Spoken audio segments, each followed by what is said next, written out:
Hello friends, welcome to Paricham classes. आज का session NCERT में केमिस्ट्री से रिलेटेड है। आप सभी जानते हैं परिचम क्लासेस आपके लिए एनसीईआरटी सीरीज लेकर आया है, जिसमें हमने दो लेक्चर्स देख लिए हैं, बायोलॉजी और फिजिक्स। आज का लेक्चर है केमिस्ट्री पर, बहुत इंपॉर्टेंट है। आप सभी को पता है, हमने लास्ट 2 डेज में जब भी बात की है एनसीईआरटी की बात की है, और एनसीईआरटी आपका बेस क्लियर करती है। अगर आपने एनसीईआरटी को एक बार अच्छे से प्रिपेयर कर लिया तो मुझे लगता है आप चाहे वनडे एग्जाम्स की बात करें, स्टेट पीसीएस की बात करें, यूपीएससी की बात करें, कहीं भी आपको कोई प्रॉब्लम नहीं होगी। क्योंकि जब भी आप देखते होंगे, सुनते होंगे कि यूपीएससी में एनसीईआरटी, और एनसीईआरटी का प्रेफरेंस इसलिए है क्योंकि एनसीईआरटी हमारी स्कूलिंग से जुड़ी है, स्कूलिंग यानी हमारे बेस से जुड़ी है।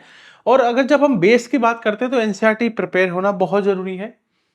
केमिस्ट्री को भी हम इसी के साथ कनेक्ट करते हैं। वैसे आज जो लेक्चर में डिस्कस करेंगे केमिस्ट्री से रिलेटेड सब कुछ जानेंगे, लेकिन आज टॉपिक है matter in our surrounding. Matter के बारे में देखेंगे, मैटर क्या है और उसकी सारी प्रॉपर्टीज और सब चीजों को डिस्कस करेंगे।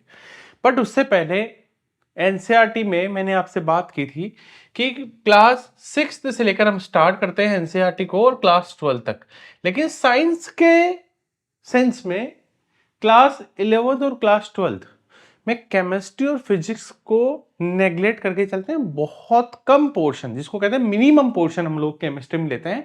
हाँ, बायोलॉजी में हमने देखा था कि बायोलॉजी के लिए जरूरी है, बायोलॉजी में हमने क्लास 11 को अच्छे लेवल पे कवर कर रहे हैं, लेकिन फिजिक्स और केमिस्ट्री में नहीं है। क्योंकि ये जनरल साइंस में हमारी जो डेली रूटीन की जो लाइफ है या जो एग्जाम्स में पूछे जा रहे हैं वो इससे बहुत अलग है। वो बिल्कुल अलग टॉपिक्स उसमें कवर होते हैं। वो नीट और आईआईटी के लिए बहुत इंपॉर्टेंट है।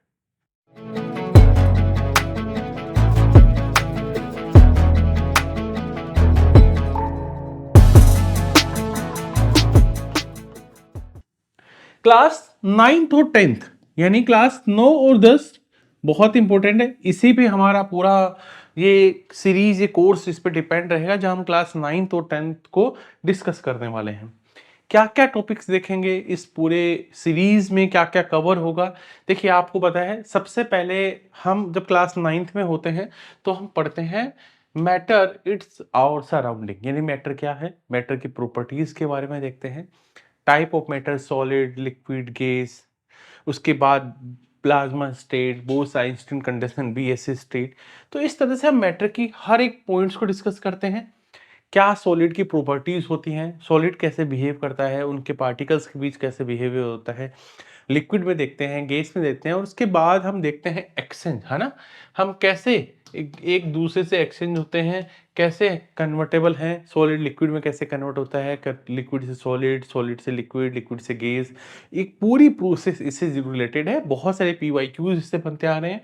तो आपको पीवाईक्यूज का एक्सपीरियंस भी आपको इस लेक्चर में देखने को मिलेगा कि कैसे पीवाईक्यू स्टेट पीसीएस और यूपीएससी में कनेक्ट करता है, कहाँ वो वनडे एग्जाम से थोड़ा डिफरेंट है। इनसे हम पीवाईक्यू से और जो एमसीक्यूज होंगे उनसे देखेंगे। जब हम मैटर को देखते हैं तो फिर हम देखते हैं कि मैटर, जो हमारे आसपास का जो मैटर है वो कैसा है, प्योर है, ठीक है, मिक्सर है, कैसे है, सब्सटेंस कैसे काम करते हैं, उनमें मॉलिक्यूल्स कैसे काम करते हैं। एटम्स और मॉलिक्यूल्स की हिस्ट्री के बारे में जानेंगे, कैसे एटम्स हैं, एटम का स्ट्रक्चर क्या है, उनकी थ्योरीज के बारे में देखने की कोशिश करेंगे। मॉलिक्यूल्स क्या होते हैं उनके बारे में डिस्कस करेंगे। एटम के पूरे स्ट्रक्चर को देखेंगे, जहां हम लोग इलेक्ट्रॉन, प्रोटॉन, न्यूट्रॉन, उसके ऑर्बिट्स के बारे में बात करेंगे। कैसे एटम बिहेव करता है, उसकी प्रॉपर्टीज के बारे में डिस्कस करेंगे। एटम की थ्योरीज बहुत पॉपुलर है, ठीक है, उन सारी रदर फॉर इन सब की थ्योरीज को डिस्कस करेंगे। तो यहाँ क्लास 9th में हम लोग एक ऐसे पोर्शन को कवर करने वाले हैं जहां हमारा बेस क्लियर होगा, और ये बेस हमें आगे हेल्प करेगा यहाँ ये वाला क्लास 10th के टॉपिक्स को समझने में।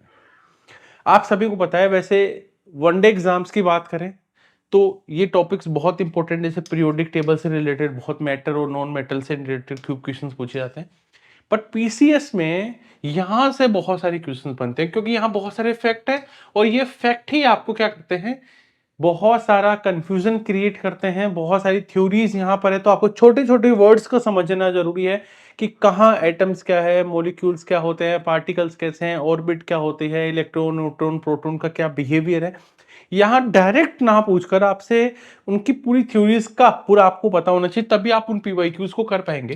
क्योंकि आपको पता है वहां क्या होता है, वहां बहुत सारे स्टेटमेंट गिवन होंगे 1 2 3, और आपको पूछेगा कि इनमें से कौन सा सही है, ए बी सही है, ए बी सी सही है, नन ऑफ दीज है, कौन सा है। तो यहाँ जब तक आपको ये सारे फैक्ट नहीं पता होंगे, पूरी थ्योरी पता नहीं होगी कैसे, तो आप इन पीवाईक्यूज को या एमसीक्यूज को सॉल्व नहीं कर पाएंगे। तो मेरा फोकस रहेगा आपको यहाँ कॉन्सेप्ट को क्लियर करने पर रहेगा। यहाँ हम डायरेक्ट पूरे कॉन्सेप्ट को समझेंगे और उनकी कुछ एक्टिविटीज भी देखेंगे, क्योंकि एनसीईआरटी एक्टिविटीज पे डिपेंड है।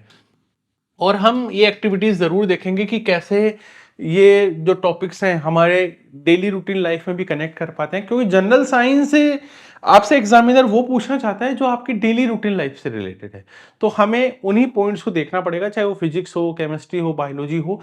एग्जामिनर का मेन पर्पज वो लिखता ही ऐसा है, जनरल साइंस। जनरल साइंस जो नहीं हमारी डेली रूटीन लाइफ में जो काम आ रही है उस साइंस की बात कर रहे हैं। जब हम इन सारी चीजों को देखेंगे तो हमारे दिमाग में जो हम बचपन से पढ़ते आ रहे हैं, पहला टॉपिक जो बहुत इंपॉर्टेंट है, केमिकल रिएक्शंस। कि केमिस्ट्री में ये रिएक्शंस क्या हैं, कैसे काम करती है, कौन सी रिएक्शंस क्या कहलाती है, कैसे इसमें नए प्रोडक्ट्स बनते हैं, क्या है, उनकी इक्वेशंस को देखेंगे, बहुत इंपॉर्टेंट है। इक्वेशंस को आप समझेंगे, यहां देखेंगे, रिलेट कर पाएंगे, और बहुत सारे एग्जांपल्स के साथ हम लोग इसको खत्म करेंगे। उसके बाद एक इंपॉर्टेंट टॉपिक एसिड बेस और टेस्ट। एसिड बेस और टेस्ट में कनेक्ट कर पाते हैं, क्योंकि इसमें जो एप्लीकेशंस होती हैं वो एग्जाम में पूछते हैं कि ये कहाँ यूज आते हैं, ये कहाँ यूज आती हैं। जैसे बहुत सारे एग्जांपल, जैसे हमें एसिडिटी क्यों होती है, उसका रीजन क्या है, फिर उसके एसिडिटी को खत्म करने के लिए हम इनो पीते हैं, तो वो क्या कॉन्सेप्ट है, ठीक है। लोहे पर, आयरन पे जो रस्टिंग हो जाती है वो क्या है, ठीक है। इनका टेस्ट कैसा होता है, इनका नेचर, टेस्ट के अलावा और क्या क्या टाइप्स है जिनसे हम एसिड बेस और सॉल्ट की आइडेंटिफिकेशन कर पाते हैं, ठीक है।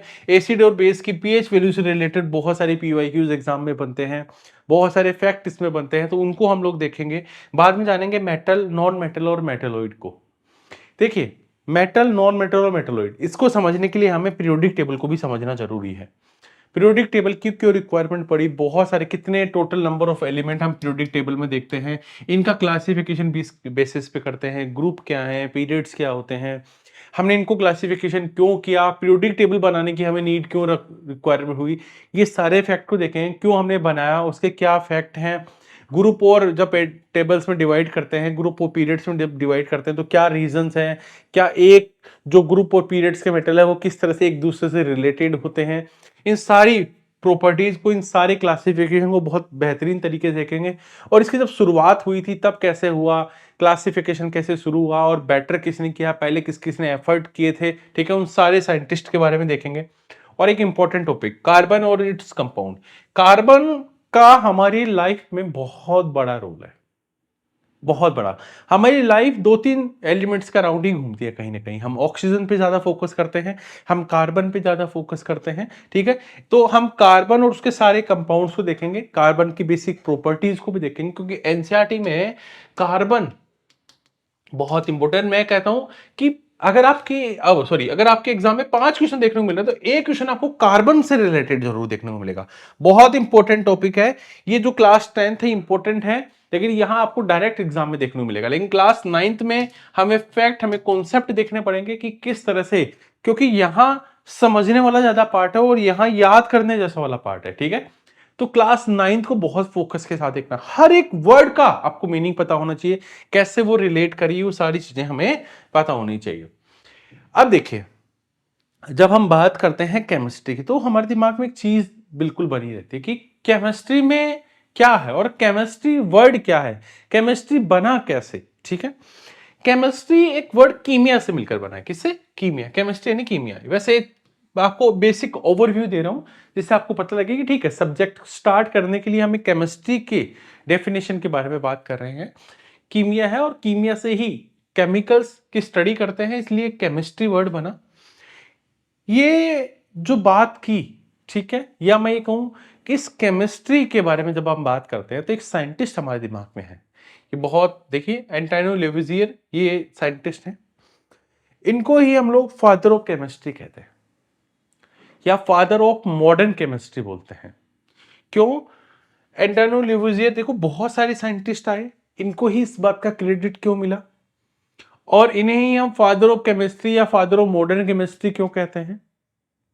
देखिए, एंटोनियो लेवोजियर से रिलेटेड दो इंपॉर्टेंट फैक्ट है और यही बहुत बड़े फैक्ट बन जाते हैं कि इनको फादर ऑफ केमिस्ट्री बोल देना है। क्या? इनकी एक बुक थी, द एलिमेंट्स ऑफ केमिस्ट्री। हम केमिस्ट्री में किसकी बात करते हैं? हम एलिमेंट्स की बात करते हैं, एलिमेंट्स की बात करते हैं। ये एलिमेंट्स ही क्या है? केमिस्ट्री है। ये बिल्कुल सही है सर, केमिस्ट्री में मतलब ही एलिमेंट्स है। और इन्होंने एक बुक में बहुत सारे एलिमेंट्स के बारे में बात की, बहुत सारी उनकी प्रॉपर्टीज के बारे में बात की, उनकी कैरेक्टरिस्टिक्स के बारे में बात की और बहुत सारे एलिमेंट्स को इन्होंने अपनी बुक में मेंशन किया और ये बहुत हेल्पफुल रही केमिस्ट्री में। साथ में इन्होंने हाइड्रोजन का नाम रखा, जो हाइड्रोजन एलिमेंट है उसका नाम किसने रखा? एंटोनियो लेवोजियर, इंडियन साइंटिस्टों ने ही रखा।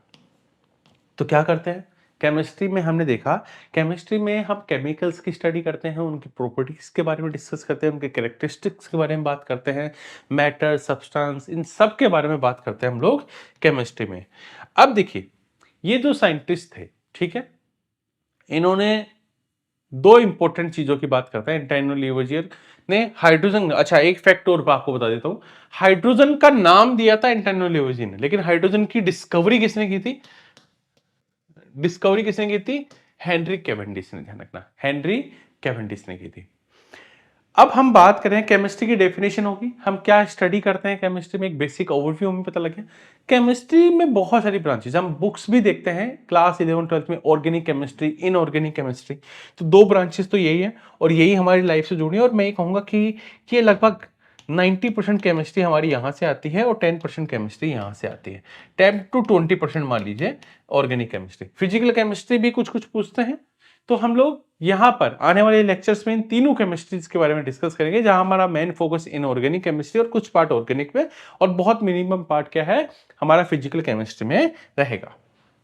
ये है एनसीईआरटी का क्लास 9th का chapter, matter in our surrounding. वहां इस तरह से बहुत सारे लाइन टू लाइन एनसीईआरटी में आपको देखने को मिलती है। चलिए एक कहानी हम शुरू करते हैं। इस पूरे यूनिवर्स में, पूरी यूनिवर्स में अगर मैं ये मान लो ये पूरा यूनिवर्स है, ठीक है, इस पूरे यूनिवर्स में हम देखते हैं कि बहुत सारी चीजें हैं, देखते हैं ना, अलग अलग शेप की चीजें होंगी, ठीक है, अलग अलग साइज की चीजें होंगी, ठीक है, अलग अलग टेक्सचर होगा, ठीक है।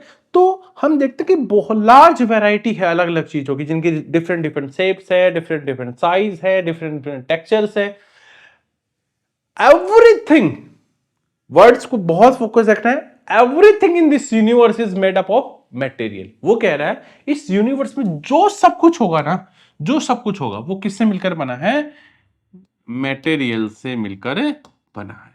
ये बहुत इंपॉर्टेंट बात बोल रहे हैं, ये बोलना चाह रहा है everything in this universe is made up of material. और जिसको साइंटिस्ट क्या बोलते हैं? इसी को ही बोलते हैं मैटर। बहुत बहुत बहुत इंपॉर्टेंट। यानी एवरीथिंग का मतलब क्या है? हम जो सांस ले रहे हैं, हम जो खाना खाते हैं, पत्थर, stones, cloud, star, planet, animal, everything. यानी एक वाटर की एक ड्रॉप और एक जो सॉइल पार्टिकल है वो भी इसकी बात करते हैं, सैंड पार्टिकल भी क्या है? सब कुछ क्या है? मैटर है, मटेरियल है। Everything is matter.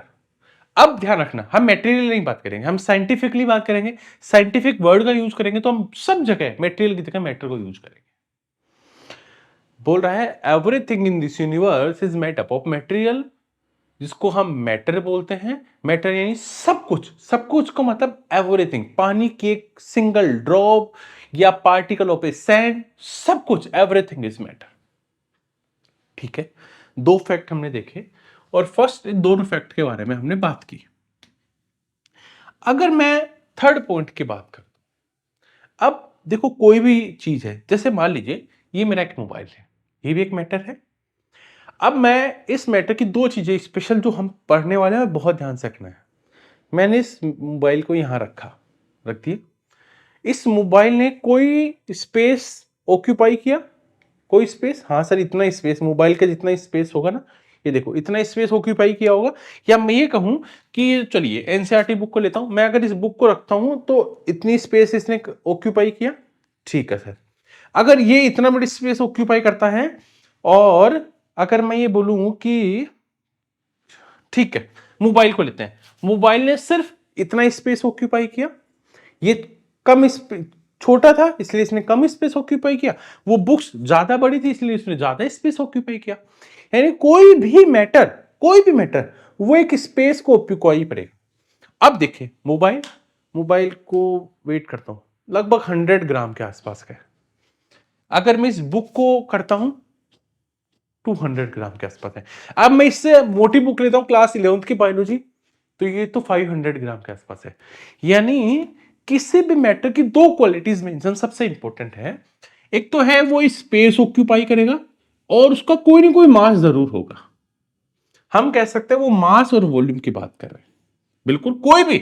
अब एक मिट्टी, एक सेंट पार्टिकल है, चाहे छोटा सा हो, वो कुछ तो जगह ऑक्यूपाई करेगा ना, चाहे वो इतनी सी ही करे। जैसे मैं पेन को रख रहा हूं, तो पेन ने कितनी स्पेस ऑक्यूपाई किया?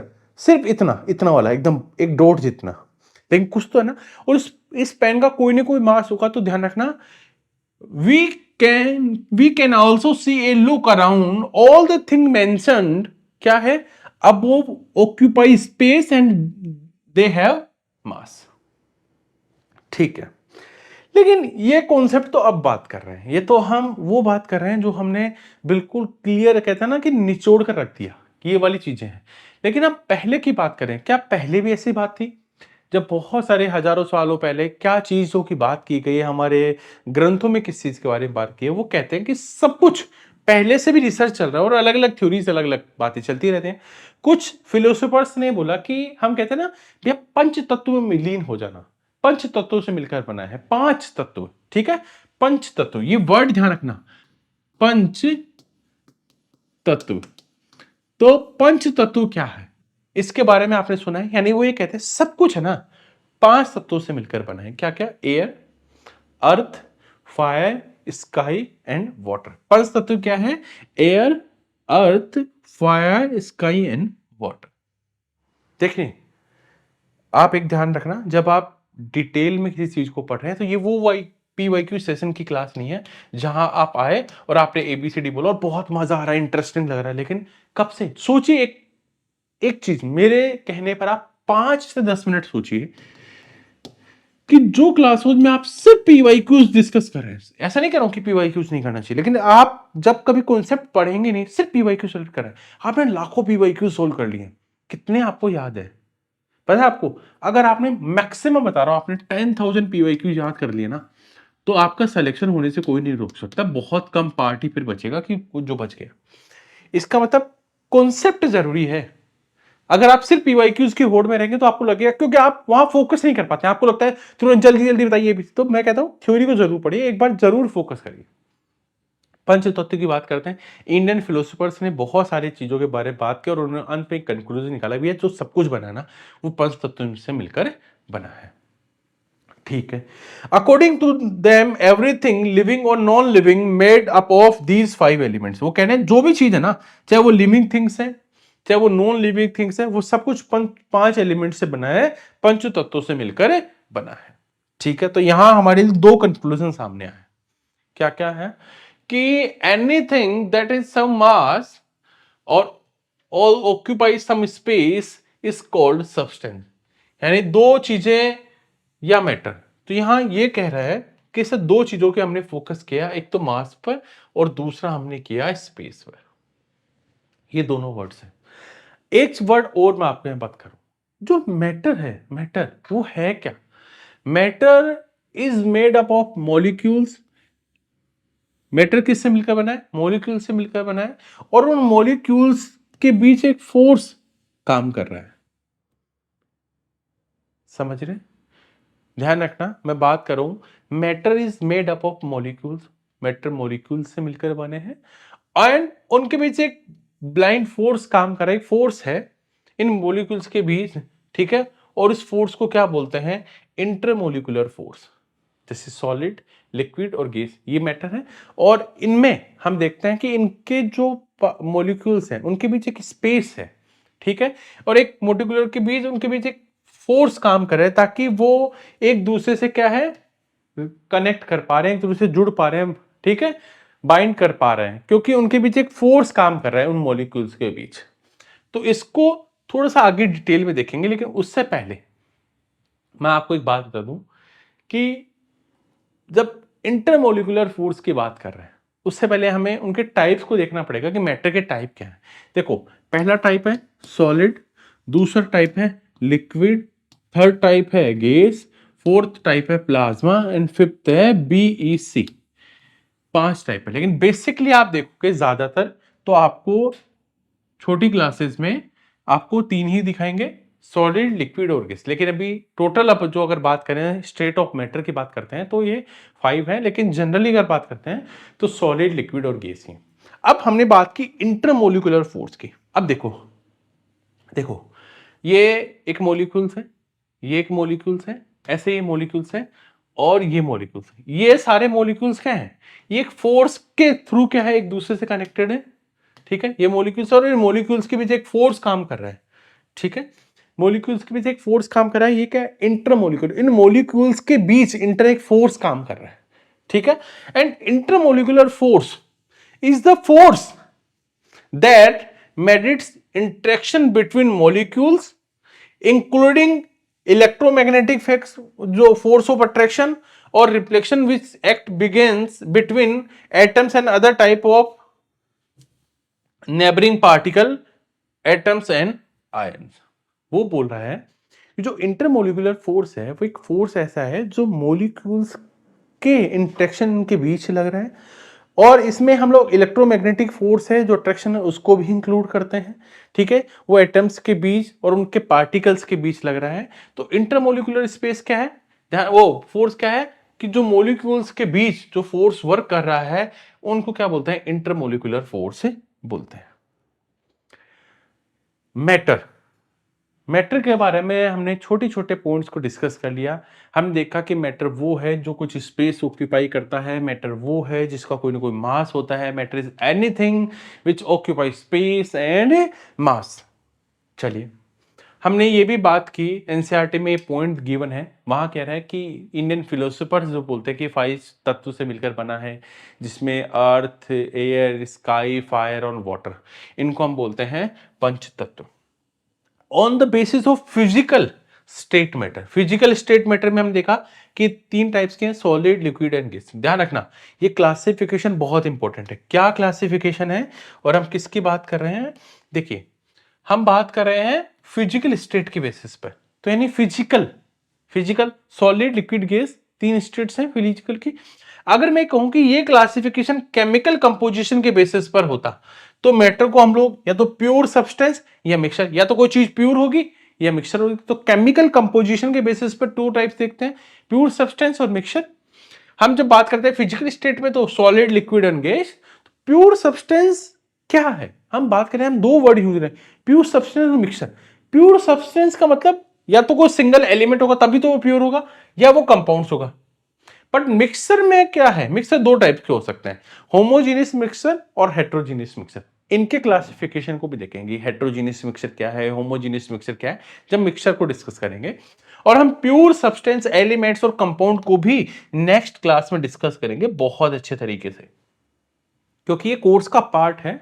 मैंने कहा ना आपको, हर एक पॉइंट टू पॉइंट की बात करेंगे, हर एक पॉइंट का आपको मतलब पता होगा, तभी आप एग्जाम में हर एक क्वेश्चन को ठीक कर पाएंगे। तो यहां इस सीरीज में हमने देख रहे हैं, पंचतत्व की बात कर रहे हैं हम लोग, फिजिकल स्टेट की बात कर रहे हैं हम, केमिकल कंपोजिशन के बेसिस पे बात कर रहे हैं। हमने यहाँ 2 वर्ड्स देखे, प्योर सब्सटेंस, ठीक है, और मिक्सचर। प्योर सब्सटेंस में हमने देखा कि एलिमेंट्स को और कंपाउंड्स को स्टडी करेंगे, मिक्सचर में हम होमोजीनियस और हेट्रोजीनियस। यानी जब भी मैं आपको पढ़ाऊंगा तो आप बोलोगे कि सर आपने क्या प्योर सब्सटेंस के बारे में हमें बताया, क्या आपने हमें मिक्सचर के बारे में बात की, सर क्या हम एलिमेंट्स क्या होते हैं, कंपाउंड्स क्या होते हैं, होमोजीनियस और हेट्रोजीनियस, इन 6 पॉइंट्स को हम डिस्कस करने वाले हैं।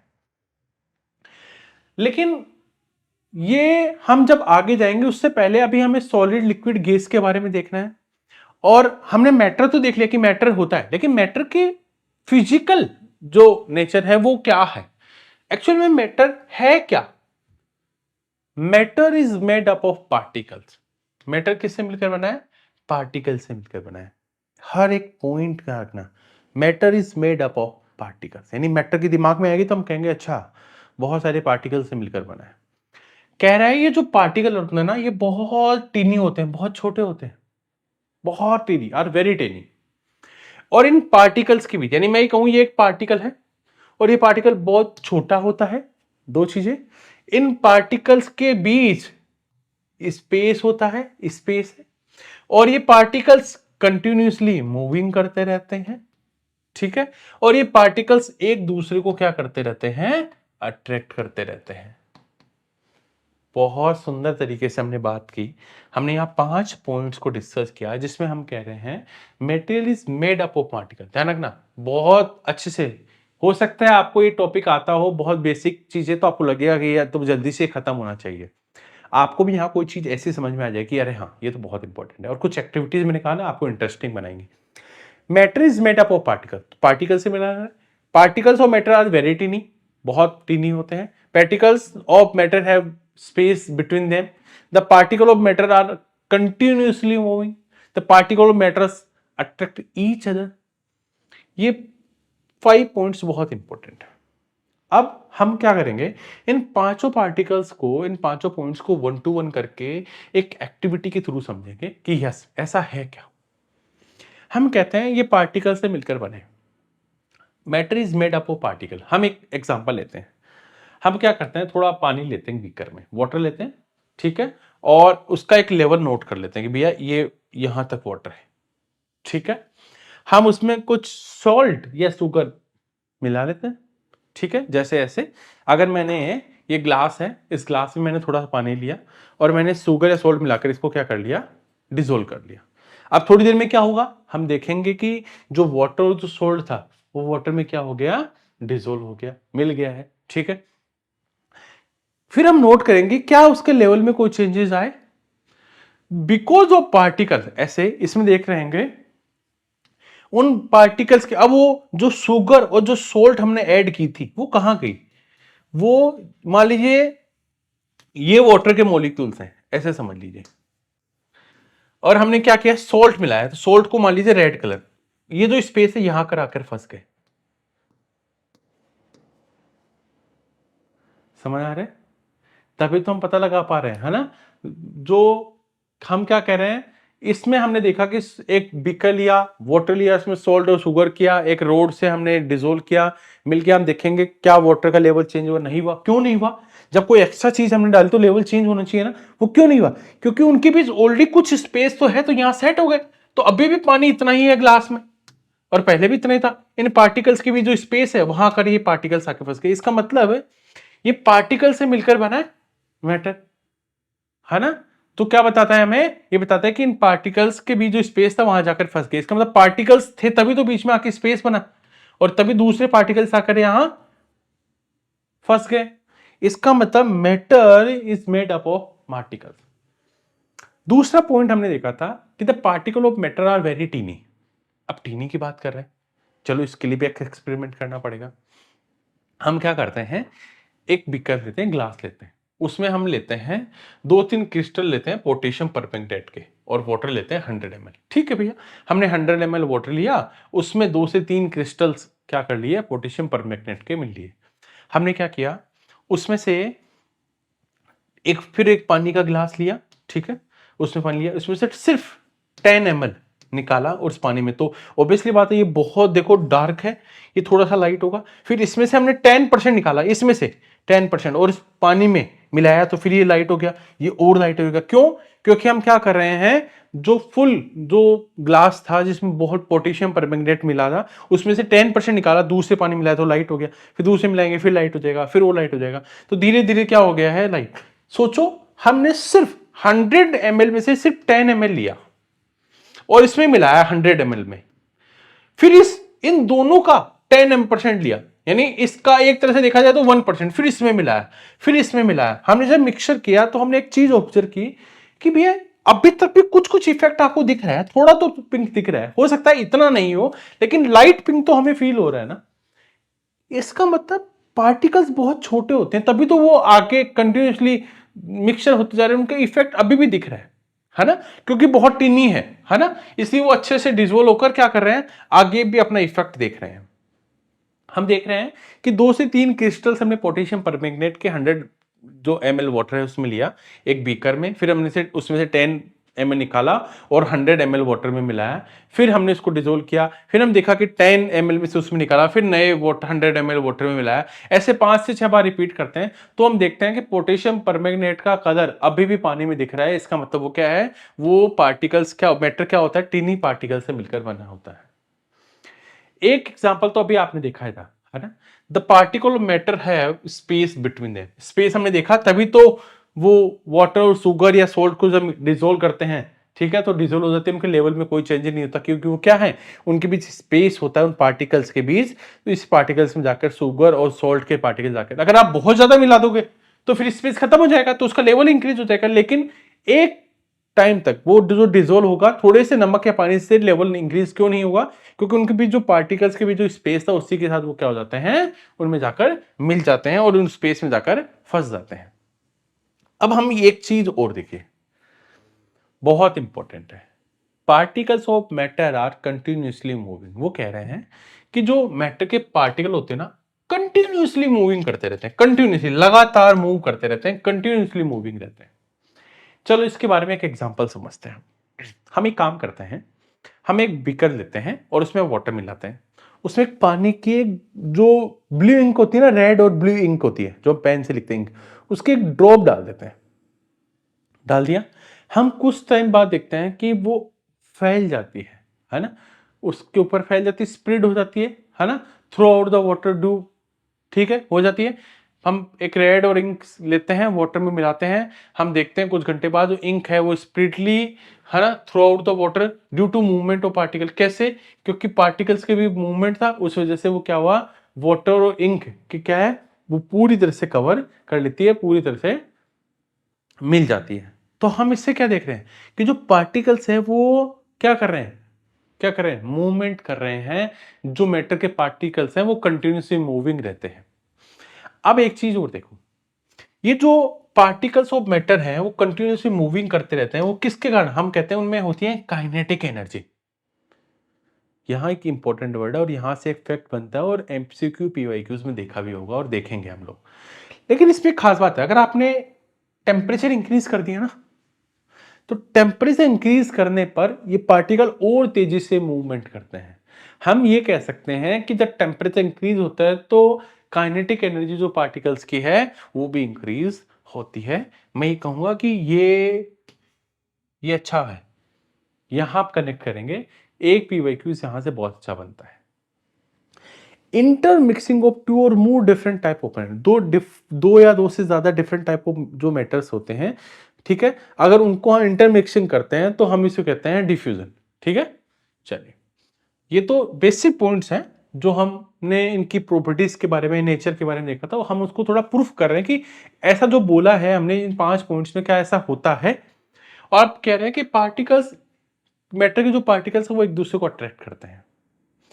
कैसे, जैसे एक आयरन की रोड है, आयरन नेल है ना, या चौक है या रबड़ है, हम इनको तोड़ने की ट्राई करते हैं, ठीक है, तो क्या है, ये हम इसको कैसे तोड़ सकते हैं, हैमर से, कट से, स्ट्रिक्सिंग से। तो जो इजी चीज होगी, ठीक है, जो हार्ड होगा हम उसको हैमर से लेकर तोड़ेंगे, ठीक है।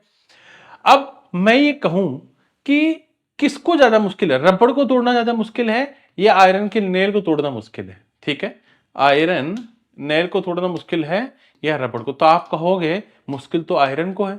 क्यों, क्योंकि उनके पार्टिकल्स एक दूसरे से ऐसे ऐसे, तो भैया इन पार्टिकल्स एक दूसरे को अट्रैक्ट कर रखते हैं ज्यादा, और रबड़ में, रबर्स के बीच क्या है, ऐसे।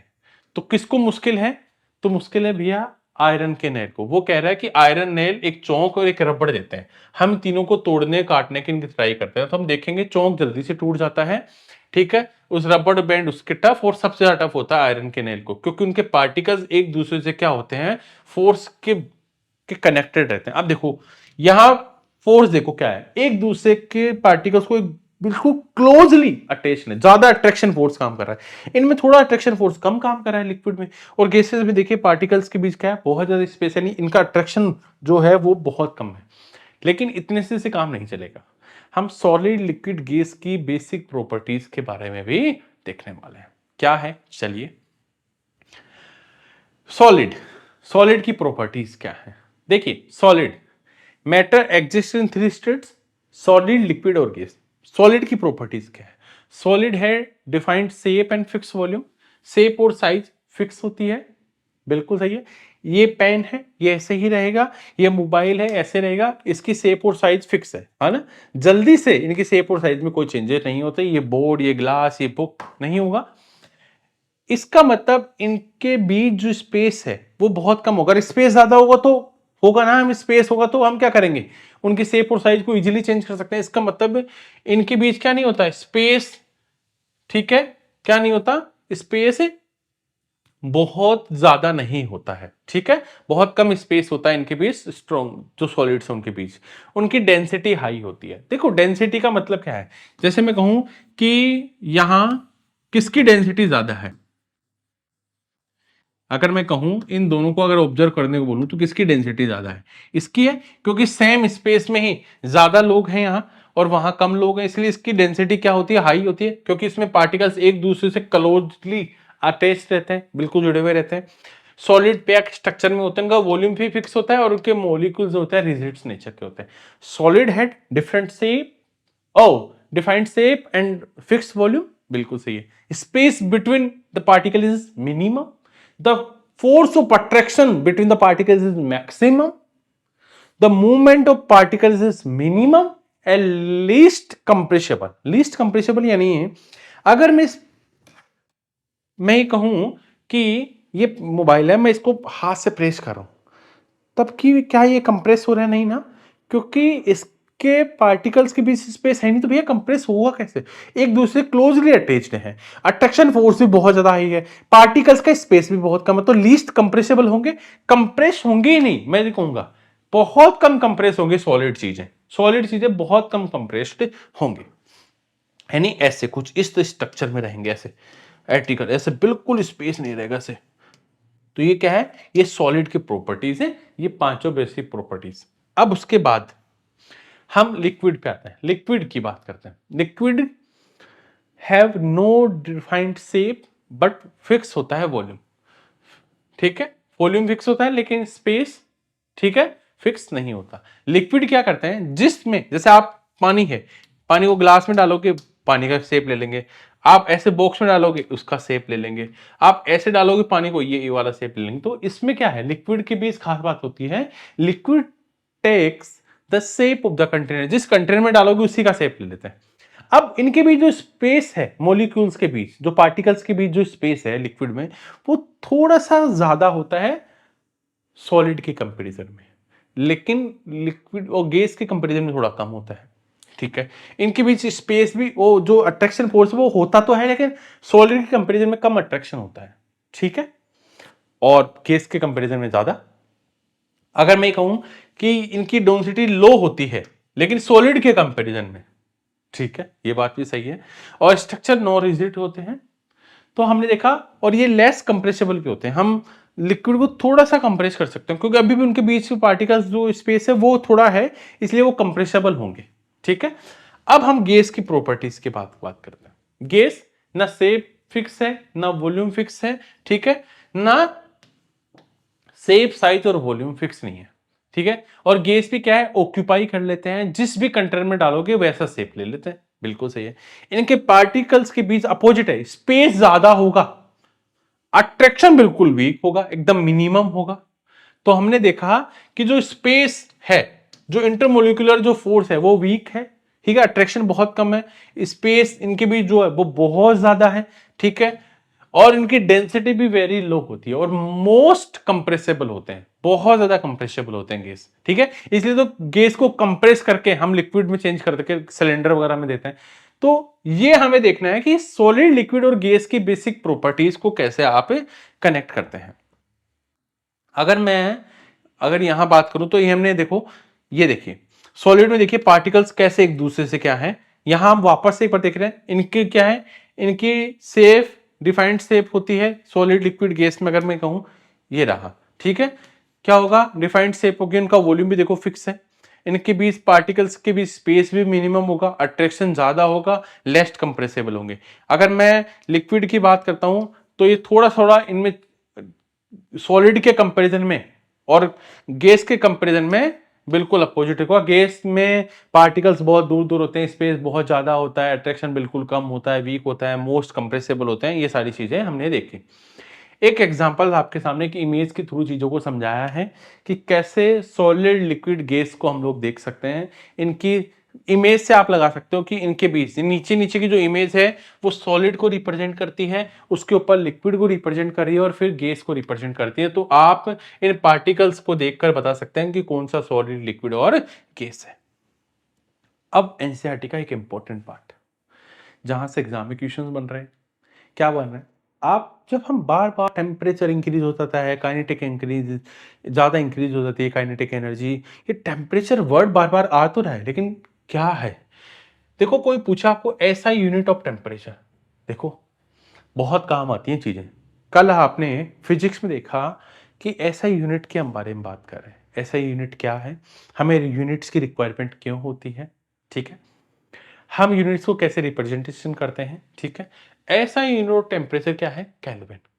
जब आप केमिस्ट्री में कभी भी बात करेंगे तो हम केल्विन की बात करेंगे, टेम्परेचर स्केल की जब बात करते हैं तो केल्विन पे ज़्यादा फोकस करते हैं। वैसे मैं आपको फिजिक्स में बताऊंगा कि कैसे आप डिग्री सेल्सियस को फ़ारेनहाइट में और केल्विन में चेंज कर सकते हैं, कैसे केल्विन से फ़ारेनहाइट डिग्री सेल्सियस में इंटरचेंज किया जा सकता है, और इजीली है, बहुत ईजी है। तो केल्विन इज द ऐसा यूनिट ऑफ टेम्परेचर, तो 0 डिग्री वो कितने केल्विन के इक्वल है, 273.15 केल्विन के इक्वल है। हम ले सकते हैं 0 डिग्री की जगह 273 केल्विन भी ले सकते हैं, हम ले सकते हैं, हम डेसिमल को राउंड ऑफ करके छोड़ सकते हैं, 273 ले सकते हैं। अब एक चीज और देखिए, हमने एटमॉस्फेयर के बारे में बात की है ना, atmosphere is a unit of measuring pressure extract by a gas, तो unit of pressure is pascal.